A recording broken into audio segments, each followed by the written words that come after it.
ഞാൻ എൻ്റെ ഇതുവരെയുള്ള മാധ്യമപ്രവർത്തന ജീവിതത്തിൽ ആദ്യമായിട്ടാണ് ഒരാളുടെ അസുഖം മാറിയെന്ന് ബ്രേക്കിംഗ് ന്യൂസ് പോകുന്നത് കാണുന്നത്. ശരിക്കും ഇതിനു മുമ്പ് കണ്ടിട്ടുള്ളത് എന്തെങ്കിലും ഓർമ്മയുണ്ടോ? സനീഷിന് ഏതെങ്കിലും ഓർമ്മയില്ല? എനിക്ക് ആരുടെയും അങ്ങനെ ഒരു ഓർമ്മയില്ല. ഒരു അസുഖം മാറി എന്ന് അങ്ങനെ തന്നെയാണ്. ഇത് രോഗമുക്തനായി എന്ന് സംസ്കൃതവൽക്കരിച്ച് പോലുമല്ല, അസുഖം മാറി എന്ന് ബ്രേക്കിംഗ് ന്യൂസിൽ പോകുന്നത് ആദ്യമായിട്ട് കാണുകയാണ്. അപ്പോൾ അത് ചെറുതല്ലാത്ത സന്തോഷം തരുന്നുണ്ട്. അതുകൊണ്ട് തന്നെയാണ് എനിക്ക് തോന്നുന്നത് ഒരുപക്ഷെ അതിനെ ഈ ചതുരവടിവിലാക്കാതെ ആദ്യം ഈ വാർത്ത അറിഞ്ഞപ്പോൾ തന്നെ അസുഖം മാറി എന്ന് എല്ലാ ചാനലുകളും തന്നെ ബ്രേക്കിംഗ് ന്യൂസിൽ അങ്ങനെ തന്നെ അടിച്ചത്.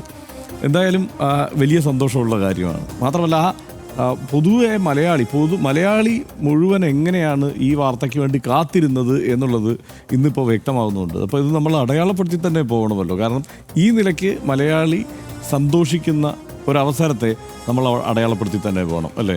നിശ്ചയമായിട്ടും ഇതിപ്പോൾ മറ്റ് വിഷയങ്ങൾക്ക് എന്തെങ്കിലും പ്രിപ്പയർ ചെയ്യുകയും മറ്റ് ഈ ലേഖനങ്ങളൊക്കെ വായിച്ചു നോക്കുകയൊക്കെ വേണം. ഇതിലിപ്പോൾ എന്താ പ്രത്യേകിച്ച് പറയേണ്ടത്? അതായത് ഒറ്റ വാചകത്തിൽ നിർത്താവുന്ന കാര്യമേ ഉള്ളൂ.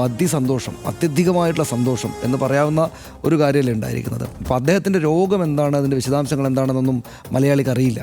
അദ്ദേഹത്തിന് എന്തോ ഒരു അസുഖം വന്നിട്ടുണ്ട്. അദ്ദേഹം പെട്ടെന്ന് വളരെ സജീവമായിരുന്ന അദ്ദേഹം കുറച്ച് കാലത്തേക്കൊന്ന് അവധിയെടുത്തിട്ട് മാറിയിട്ടുണ്ട്. പക്ഷേ അത് ഇപ്പോൾ അസുഖം പൂർണ്ണമായിട്ട് ഭേദമായിട്ടുണ്ടെന്ന് അദ്ദേഹത്തിൻ്റെ ഏറ്റവും അടുത്ത ആളുകളും സിനിമാ ലോകം ആകപ്പാടെ തന്നെയും പറയുകയാണ്. ഇപ്പോൾ നമ്മൾ മമ്മൂട്ടി എല്ലാ കാര്യങ്ങളും ഇപ്പം 1-2 സിനിമ സംബന്ധിയായിട്ടുള്ള പ്രധാനപ്പെട്ട കാര്യങ്ങൾ കഴിഞ്ഞുവല്ലോ. അപ്പം അമ്മയുടെ ഇലക്ഷൻ, അമ്മ സംഘടനയുടെ ഇലക്ഷൻ കഴിഞ്ഞു. ചേംബർ, ഈ നിർമ്മാതാക്കളുടെ സംഘടന, അതിനിടയ്ക്ക് കുറേയേറെ വർത്തമാനങ്ങൾ അങ്ങോട്ടും ഇങ്ങോട്ടും നമ്മൾ തന്നെ കുറേ വിഷയങ്ങൾ ചർച്ച ചെയ്തു. മമ്മൂട്ടി ഇത്തരം കാര്യങ്ങളെക്കുറിച്ചെല്ലാം അഭിപ്രായം പറയുന്ന ആളൊന്നും ആയിരുന്നില്ല. പക്ഷേ എന്നാലും മമ്മൂട്ടി അവിടെ ഇല്ലല്ലോ എന്നൊരു, അദ്ദേഹം അവധിയിലാണല്ലോ, വിശ്രമത്തിലാണല്ലോ എന്നൊരു തോന്നൽ നമുക്കുണ്ടായിരുന്നെങ്കിൽ. പക്ഷേ അത് ഇനി ആവശ്യമില്ല. അദ്ദേഹം ഇനിയും വന്ന് എല്ലാ ദിവസവും സജീവമായിട്ട് കാര്യങ്ങളെക്കുറിച്ച് സംസാരിക്കാനൊന്നും പോകുന്നില്ല. പക്ഷേ അദ്ദേഹത്തിൻ്റെ ഫീൽഡിലേക്ക് വരികയാണ്.